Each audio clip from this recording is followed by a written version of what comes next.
So without further ado, because I know that this is jam-packed, I'm going to invite our friend Lannis, who is here from the Ann Arbor Hands-On Museum, and she's going to talk about food chains.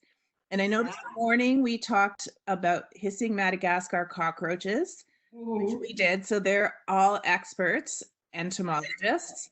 And then we just did a session with Alaska Sea Life and Birds, and they were talking about the birds and the fish.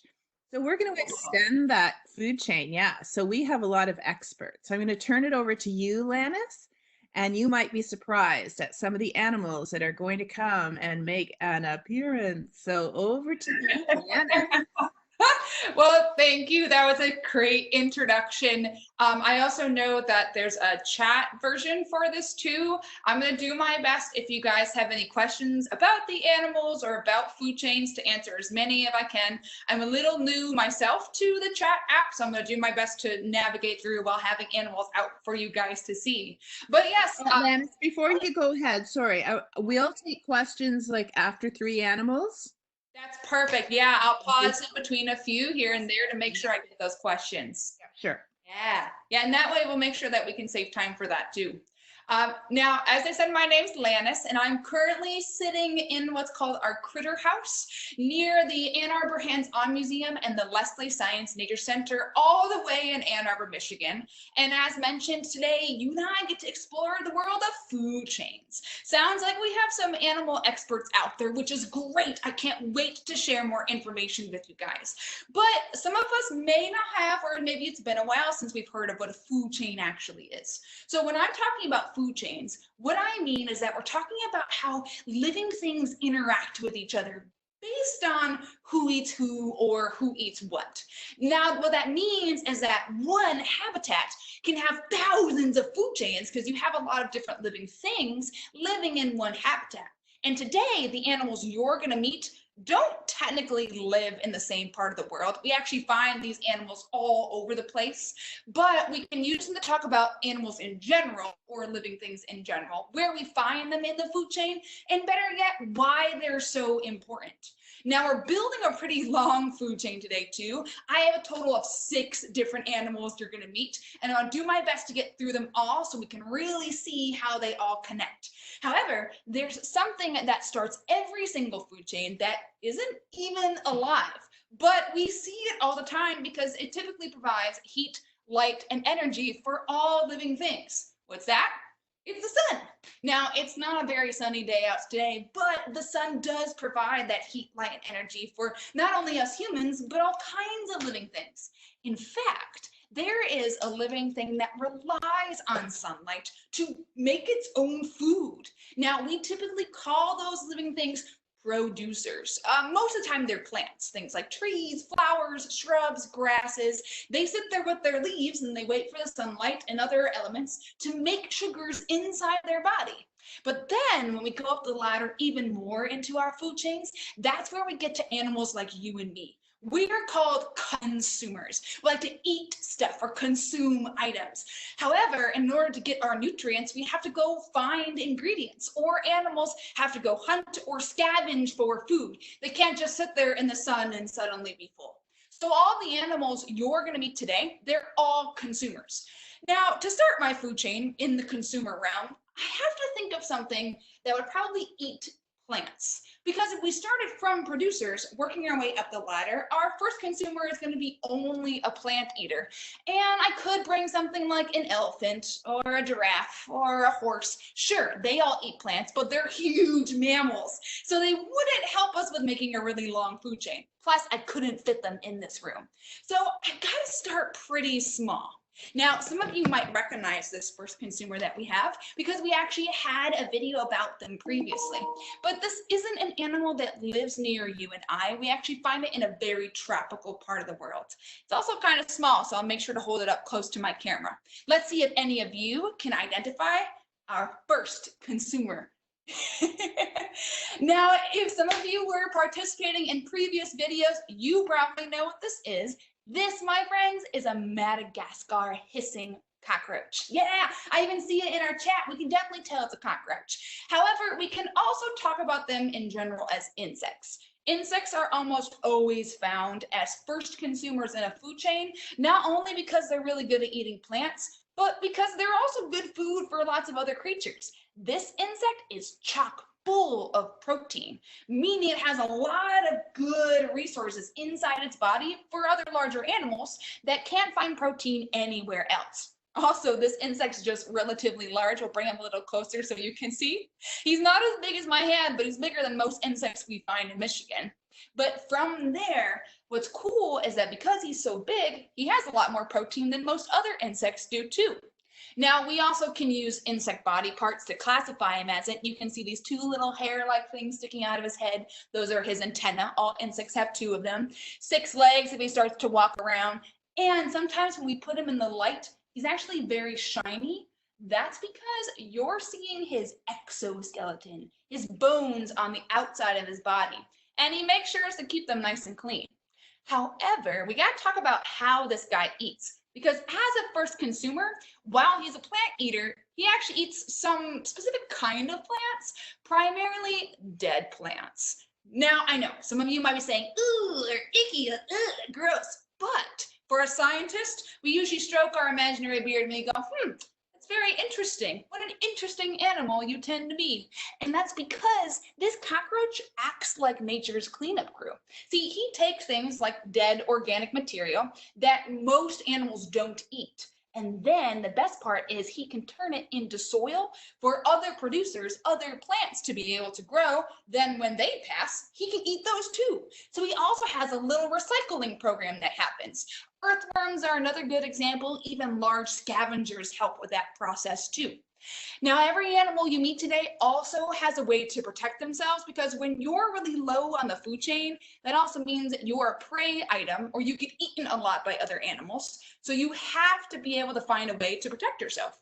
And I don't know if you've noticed, this guy's kind of slow. He actually doesn't even have any wings on his body, but he does have pretty good camouflage for at least going under leaf litter or under logs. But there's more. See, that name, Madagascar hissing cockroach, tells you the primary defense of this creature. Now, I'm going to kind of move him a little bit because I want you to see at the back here, along what's called his abdomen. You might notice these little black dots. Sorry if my hand shakes a little bit. Well, those little black dots aren't just for camouflage. Those are actually holes inside his exoskeleton or his bones. And what happens is this: if a larger predator gets too close, and let's say he's hiding under a log, what he'll do is he'll take muscles inside his abdomen and he'll blow air through those holes, and he'll make a really loud noise, almost like a snake or a cat. He'll hiss by pushing air through those holes to make him sound like a really ginormous, scary creature, even though he's just a cockroach. Now, does that work every time? No. A lot of times animals will still expose this creature from underneath a log, and then he becomes a delicious snack. But luckily, since we know there are also lots of kinds of insects or a variety of insect species out there, this guy has a pretty good chance too of being able to keep up his population and know that other insects will get eaten too. So cockroaches, insects, great first part of the food chain. Sometimes if we connect all of our food chain to build a food web, we even find him at the last part because he eats that dead organic matter too. Now, for insects, since we have a lot of variety and because they're small, we could create a lot of food chains with them. But we're actually going to keep going to go up our ladder, so we save time to meet all of the animals we have in our food chain. And when I'm going up our ladder to our next consumer, our second consumer, I got to think of an animal that eats mostly insects, or insects and plants. Now, because we're building a longer food chain, we're going to keep it with a slightly smaller creature. But this is another one that we don't typically find by our habitats. We typically have seasons. It's just too cold for this animal to be out and about all year round. I see somebody even put birds as a possibility. We have a lot of insect-eating birds. Sometimes amphibians are a good one. Even other insects could be next. Praying mantises, perhaps. They love to eat insects, even other animals sometimes too. But that can make a really complicated food chain, and that's a lot of stuff that we could talk about. So let's see if we can meet the second consumer that I brought you. She's right here on the side, so I'm going to go slightly off camera for a second so I can use both my hands to get her. She's still small enough to fit in one of my hands. But let's see if you guys can recognize the second consumer we have on our food chain. I'm sure a lot of you are reacting going, oh my gosh, what is this? She's a lot bigger than most of the things we find here. This, as you can tell though, is not an insect. She is definitely a spider. Or if you want to be really specific, you can call her a tarantula. Now I know what you're thinking. There's a lot of people that either have a fear or are unsure about spiders, and I get it. We humans, we're really good at making ourselves afraid of animals by using stories or movies or commercials and more. But believe it or not, spiders are incredibly important in food chains.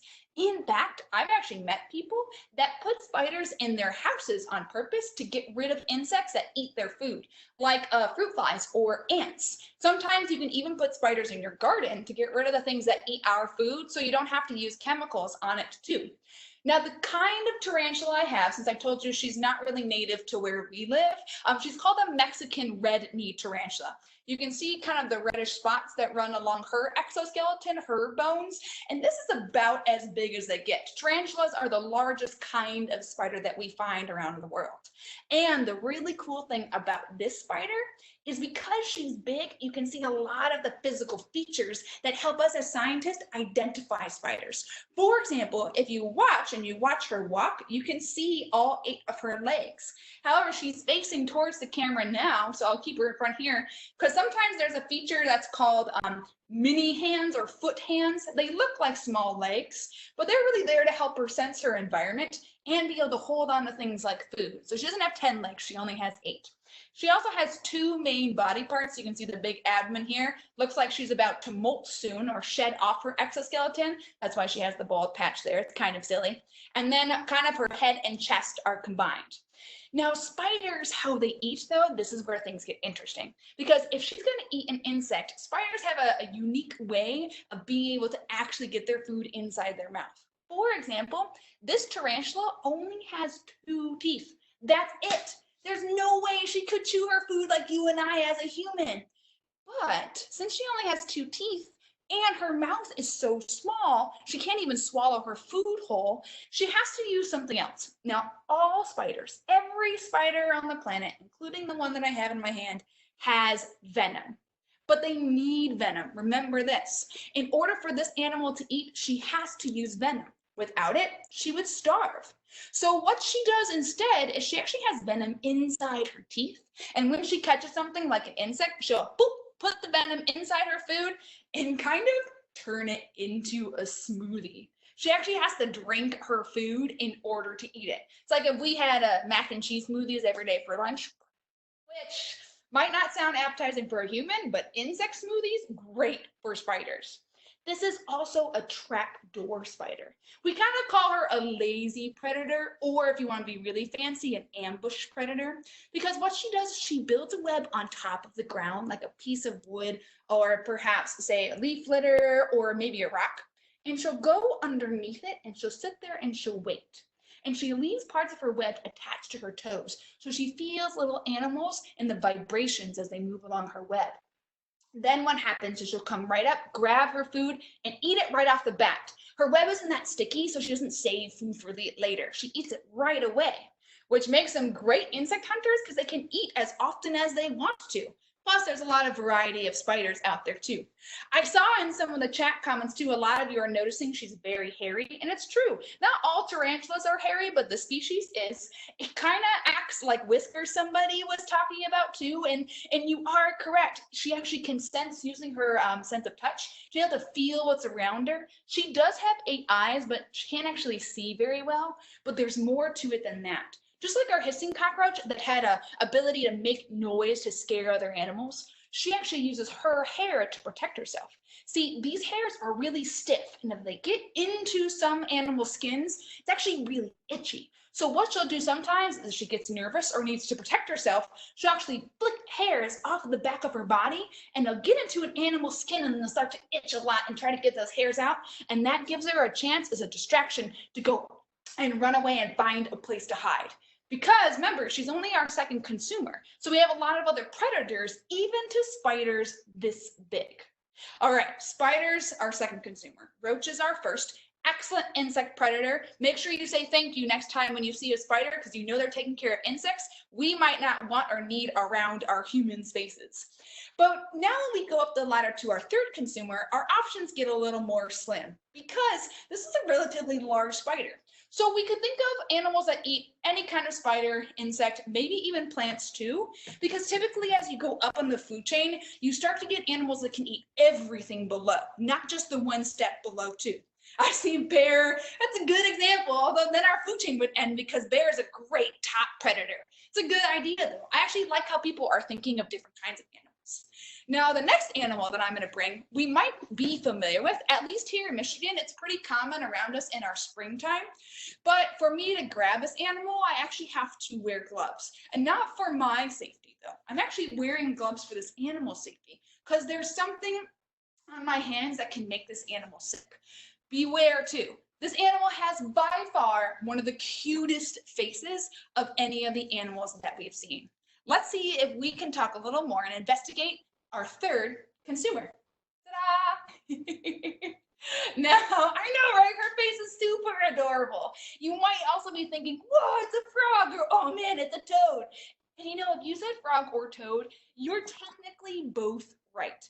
Here's the thing about scientists. We like to name stuff all the time. We like to put them in labels and organize them in groups. And usually we classify toads and frogs differently. However, there's really only one difference we can use to tell toads and frogs apart, and that's their camouflage. Here, technically, we call this guy an Eastern American toad. And this toad, she's actually turning around for you so you can see it better. She has great ground camouflage. As adults, toads typically look more like the land because they spend more time away from water and on the land surface. So she'd be a great predator to things like slugs, small spiders, earthworms, cockroaches, pill bugs, so on and so forth. However, frogs, they tend to have skin that's more wet or sleek or looks more like the water because as adults, they stay near their water habitats, those aquatic spaces. And then they might eat more like aquatic insects, flies, dragonflies, and more. So their appearance is going to be different. However, frogs and toads beyond that are exactly the same animal. So if you said frog, that's okay too. Today, though, we'll call her a toad, and she's a relatively large one at that. Now, toads are great at eating all kinds of invertebrates. However, toads actually have to see their food move in order for them to catch it. So all toads and frogs, they're technically carnivores. They're only meat eaters. They can't eat plants.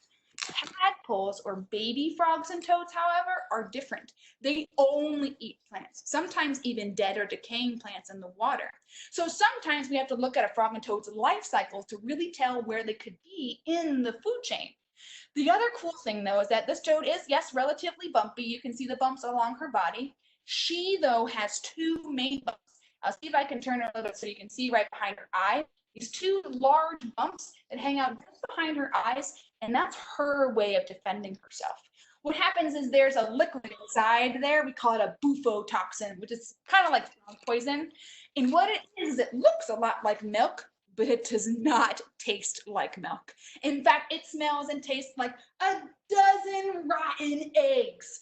And if you're something like a raccoon and you get that in your mouth, there's no way you want to eat a toad anymore. You immediately spit it back out and never want to try that experience ever again.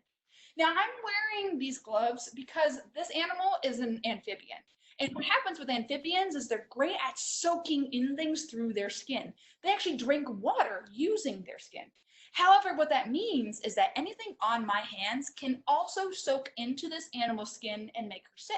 So any of the oils or toothpaste or soap that I've used to keep my hands clean actually can get absorbed into this animal's skin. Now that means if we ever see a frog or a toad out into the wild, it's always good to do this. Here's a good practice because I used to pick up frogs and toads with my bare hands all the time. Here's what you can do though.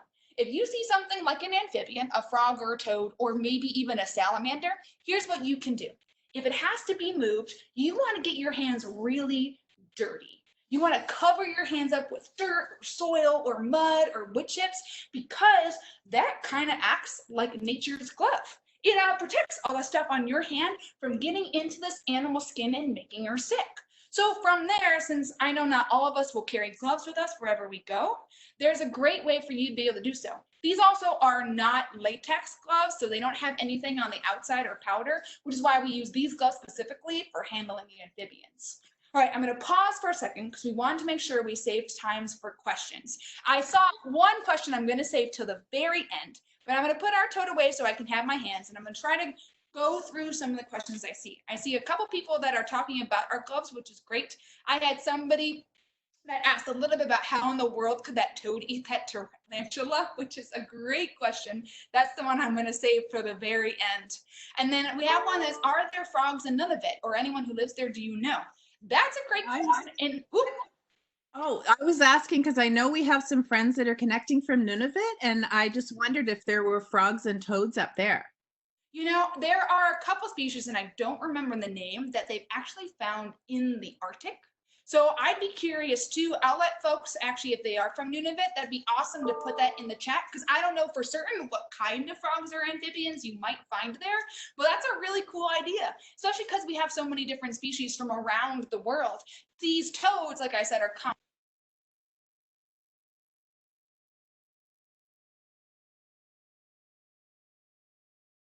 Can't hear. Oh, I know you. Katie just came back, so that's you need to activate your mic again.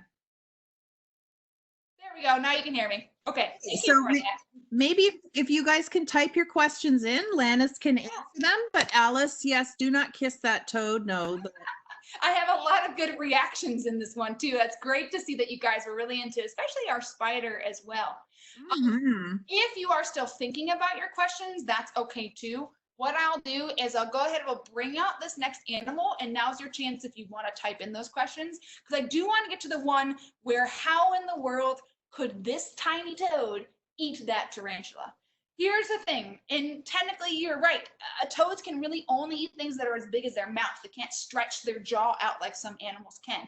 So that puts a little bit of an inaccuracy in our food chain. Now there's a couple things we could do.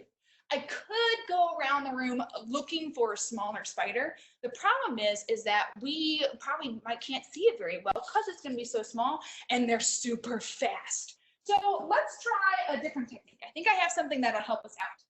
Maybe instead of going for a smaller spider or a native spider, yeah, I have something here. Why don't we try something like a larger amphibian? Maybe this guy. Now, I know what you're thinking. I love the reactions. This guy's ginormous. He, in fact, is the second largest kind of bullfrog in the entire world. We call this guy a, well, giant African bullfrog, or sometimes they're called pixie frogs because their head is really tiny compared to the rest of their body. But check out how big his mouth is. I mean, it's even bigger than my hands. So could this guy eat the tarantula? Totally. He absolutely can fit it. In fact, this guy could eat that toad you just met. Now, pixie frogs, or giant African bullfrogs, they're actually known to eat small mice and birds out in their own habitats. So technically, these guys in their food chain could even be a top predator, where nothing else can compare to the giant African bullfrogs. But there's another trick. This guy has teeth. This amphibian has two sharp teeth-like structures inside his mouth that allow him to hold on to larger, stronger food. I know, right? Who would have thought amphibians could do that? Now, there's another key feature, though, we have to talk about. And that, because we're looking at his face so well, are his eyes. Yes, his eyes are ginormous. And they do sit on the top of his face to be able to push himself out of the water without bringing the rest of his body out. But what if I told you he also uses his eyes to swallow his food? Here's what happens. These guys don't have the same throat muscles we do. You take a little bit of spit in your mouth right now and just swallow it. Oh, that was easy.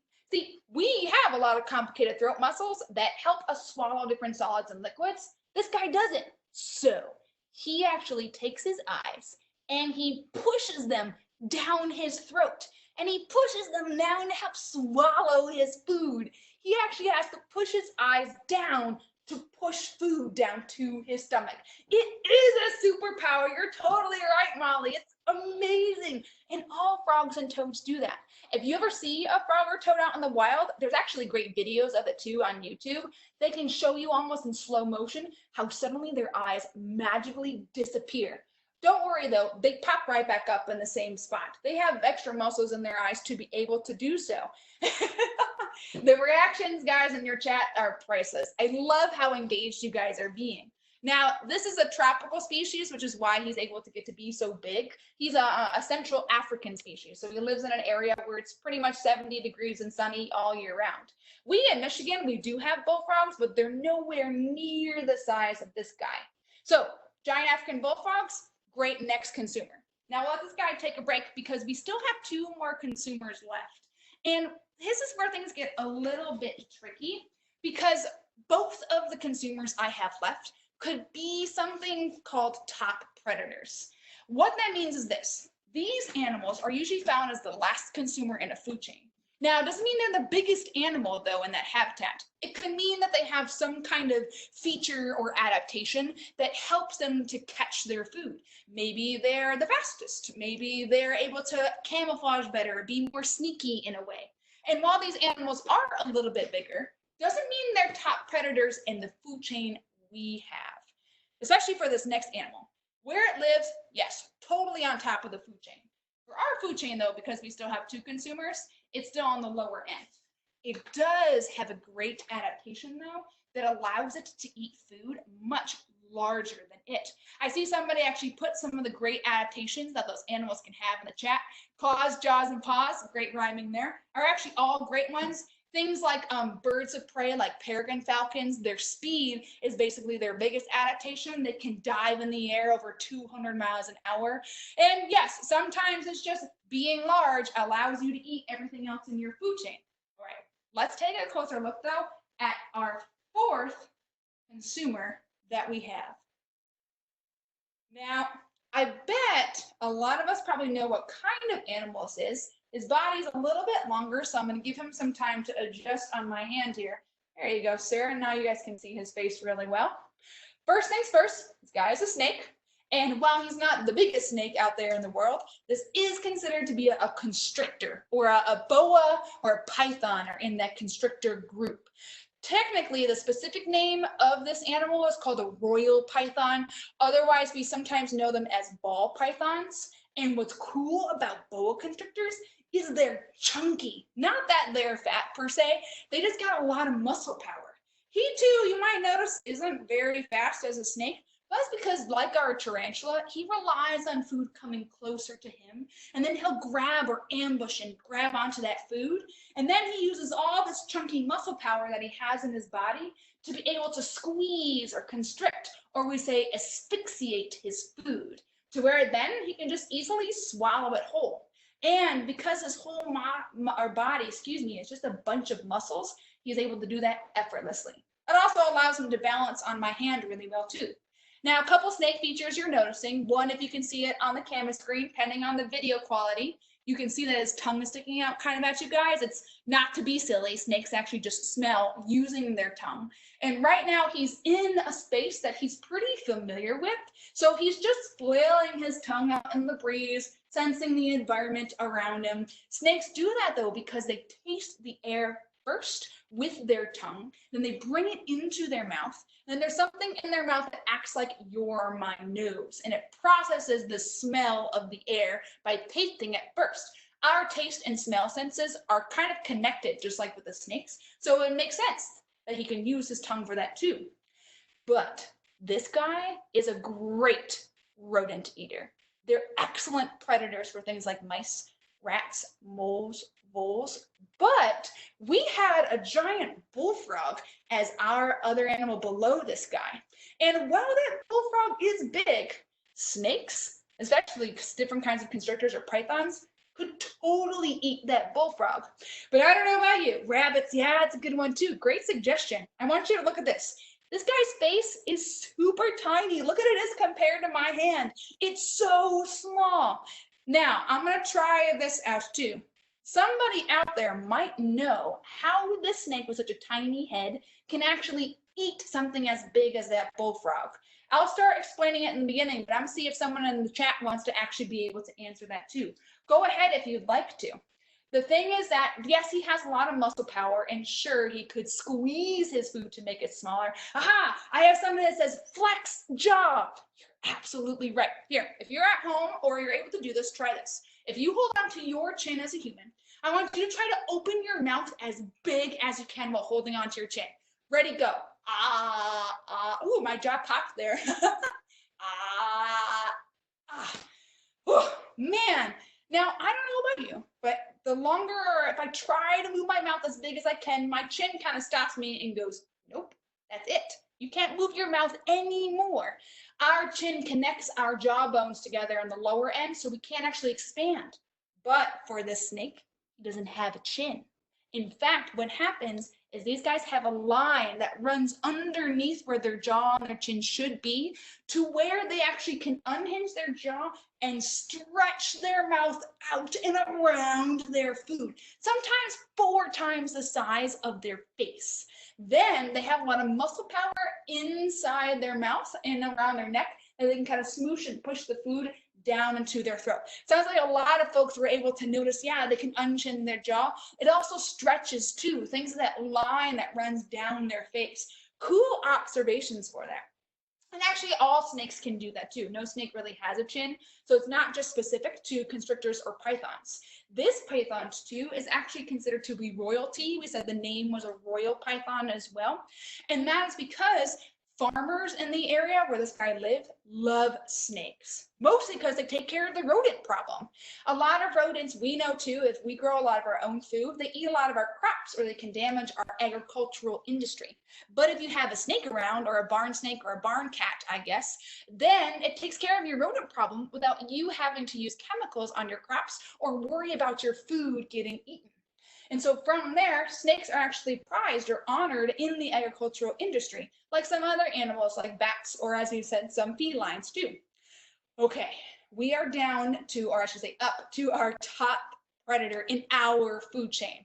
And from there, this animal that we're going to meet next is actually the top predator that we have in Michigan, mostly because of the type of animal it is and how it hunts. When we meet this animal too, we'll also go through our chat and see if we can answer any remaining questions about these animals. We're going to go ahead and give our ball python here a break though. It's going to take me about a minute or two to also get this animal out because he's in his own special box. But I want you to think too about top predators that you might find in your habitat. Snakes, we usually find as a top predator in more, well, tropical regions around the world. We don't often, ooh, sorry, that was my chair. We don't often find them, say here in Michigan, as being a top predator. They're really thin and they're relatively small. So from there, what happens is that when we meet our top predator, it has 2 main features that help it to hunt or sneak up, if you will, upon its prey. Looks like we have a couple folks that are getting some great guesses. I saw an owl on there too. Birds of prey are usually top predators in many different habitats. I'm gonna go off screen for a second, so let me know if you can or can't hear me to go grab this guy. Or you could think of larger animals like eagles, falcons, technically even vultures could be on top, even though they only eat dead stuff. But let's see if we can meet the top predator that I have for you today. I'm going to take my seat so you guys can get a better look. There we go. In fact, I don't even need to be in this picture. You can just look at this guy if you want to. Now, you can kind of use the size of my face as a reference if you want. But yes, first things first, this is definitely an owl. Or if you want to be more general, you can consider him a raptor or a bird of prey. Now, raptors or birds of prey, they have 2 main features that help them to be avid apex top predators. First thing, you can kind of see the yellow line in the center of his face. That's his beak. All birds we classify having a beak, but raptors have a large, sharp, curved beak that allow it to use it like a knife and fork combo, if you will. This guy does hold on to food with his feet, but he can actually cut his food up into smaller pieces if he needs to by using that sharp curved beak. The other part though is what's on his feet. It might be hard to see from your angle, that's okay. I'll kind of point out here, you can also use your toenails as a reference because he has 4 sharp curved talons, which are really just really long, sharp toenails. It's like if we humans, I guess, didn't clip our toenails, that's what they would look like. But from there, what happens then, and I'm sorry if I'm getting blurry, I'll make sure that my camera stays still. I'll try not to move too much. There we go. So from there, with those 4 sharp talons, not only are they large, so they can grab on to larger items, they also are incredibly strong. This guy can actually squeeze his food so hard that he can break the bones of his prey. They have an incredible, what we call grip strength, which allows them to hold on to larger, stronger food too, and actually just squeeze to where they break their bones. Now, yes, owls are amazing, beautiful creatures. I get a lot of folks that talk about his feather pattern, his eyes, and how ginormous they are too. And the cool thing with owls is they have their own set of features to help them hunt primarily at night, being a nocturnal creature. Now, usually the first thing people notice for owls is that their eyes are ginormous. And it's because the larger your eyes are, the easier it is for you to look for things in the dark just by using the moon and the stars. And so a lot of nocturnal animals, their eyes are typically their largest feature. His eyes cover about half of his face, especially if you took away all the feathers. But the other thing is that owls are incredibly sneaky. They don't rely on speed or diving down to grab their prey in an instant. They rely on being so quiet that they actually can sneak up on their prey without their prey even knowing they're there. Owls have a unique feather adaptation that when they flap their wings, they make such a high-pitched sound, most animals can't hear them, including mice. So from there, a lot of times rodents tend to be a primary part of this guy's diet.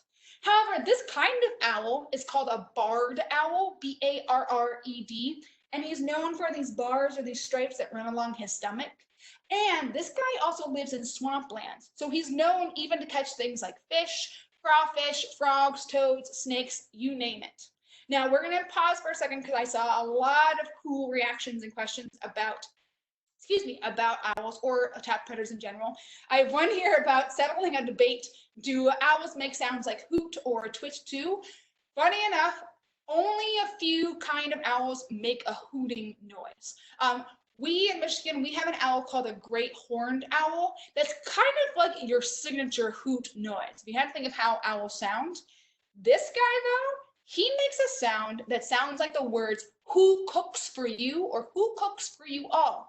There are owls that screech. There are owls that have high-pitched whinny or trilling noises.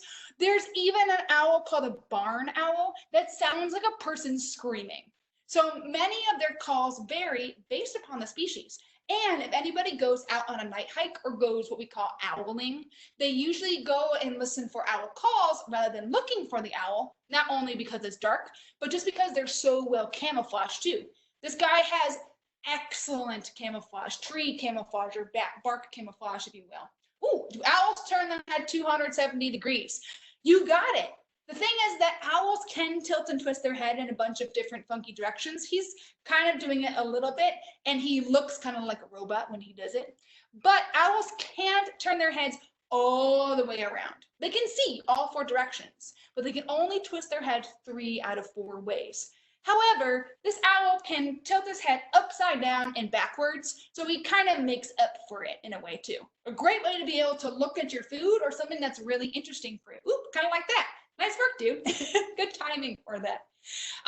Now I'm going to check one more time to make sure there's any other good questions we have about our owls. A lot of birds of prey tend to be top predators, so you can also think about the same example for hawks or falcons, mostly because of those sharp talons and a sharper beak. That's their big adaptations for it too. I see a lot of cool things that are on here about our owls. I'm glad there's so many owl fans. I saw a lot of spider fans too, which is really fun as well.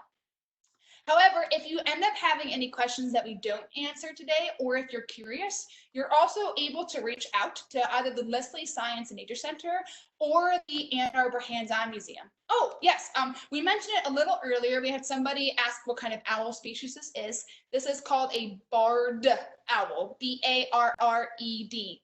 Here in Michigan, he's actually a pretty common species. We're lucky we have a couple national forests where they're as common as robins are or crows. So barred owls, at least here, are one of our common species. However, we don't find them all over in the Americas, so it's a pretty cool example to see. He's not even our largest owl, though. We have an owl called a great gray owl that stands 3 feet tall from my glove. So you can imagine too that this guy is sometimes even a prey animal to other owls. He mostly lives in deep old growth forest or wooded swamplands, which is why we don't see this kind of owl in a lot of urban areas. We do see a lot of great horned owls, or another owl we call an eastern screech owl, around our humans, mostly because they've learned we can provide a lot of good food resources for them. All right, I see that Molly is up on our screen. Do you have any final things, Molly, that you would like to make sure we reference today? No, I'm just reading all the question comments. I think we have, what is a person who's an expert in owls called? Ooh, that's a great question.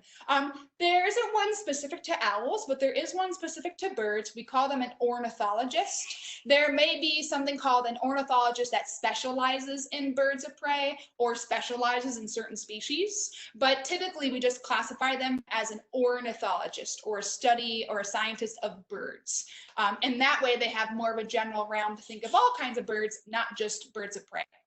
That's a good question. Alice thinks that we should call it an owlologist. That would make a lot of sense in my opinion. It's true, and it's very catchy. You can start that trend, and if scientists pick up on it, I'll totally go with it. I promise. So Tegan would like to know, where does an owl mostly hunt? We just put this one up here. Thank you. Where does an owl mostly hunt? An owl will typically hunt wherever it can find its food. So for example, if we used a barred owl as an example, their primary diet are either going to be amphibians or rodents. You can usually find amphibian rodents in a lot of wetland areas or small woodlands. So we typically find these guys hunting either along the edge of a forest, really deep in a swamp. However, we do find some owls that hunt even by our neighborhoods because we have things like rabbits and squirrels or chipmunks that can occupy our backyard. And some owl species are learning that they can find their food right in our habitats, but primarily forests. It also helps because he has kind of like a tree camouflage, and so that helps really well. I see one other question on here. I know we're just about out of time, but this one's a great one too. What's his nest kind? Funny thing about owls, they don't actually build nests. They're very lazy when it comes to their house. They usually like something that is what you would call move-in ready, if you will. So he occupies the cavities or holes of trees, usually large, dead or decaying trees or really old trees. And then that way he can actually just build his house, if you will, or bring some nesting materials into that hole. But very few owls actually build their own nest. In fact, a lot of times people will even put owl houses in their backyard if they have a big enough tree, and an owl can live in there. Especially if it's a breeding pair, they'll usually stay there if it's a good enough habitat. Good questions, everybody. I love how engaged everybody was, especially with the chat. I love seeing the reactions for every of the animals that we have. They're great. And they'll react just as much when you do reptiles and bats, your whole session on owls. Yes, for sure. Thanks everyone for coming. And we know we have 2 or 3 more today. We have something for our geology fans for rocks and minerals coming up in about 40 minutes. And I've got some geodes here that I'm wondering if they'll be able to talk about. And I have some fossils. So I wonder if the geologists will help me with that. That's awesome. Family Zumba tonight at 6 o'clock. So we're all going to get up and dance.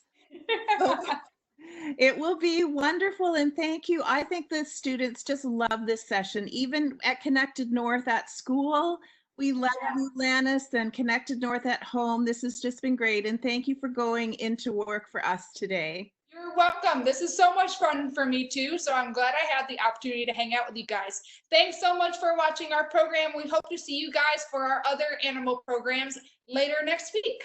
And Rael says, thanks so much. Snakes so much. Snakes so much. That's cute. Okay, bye guys. Bye everybody.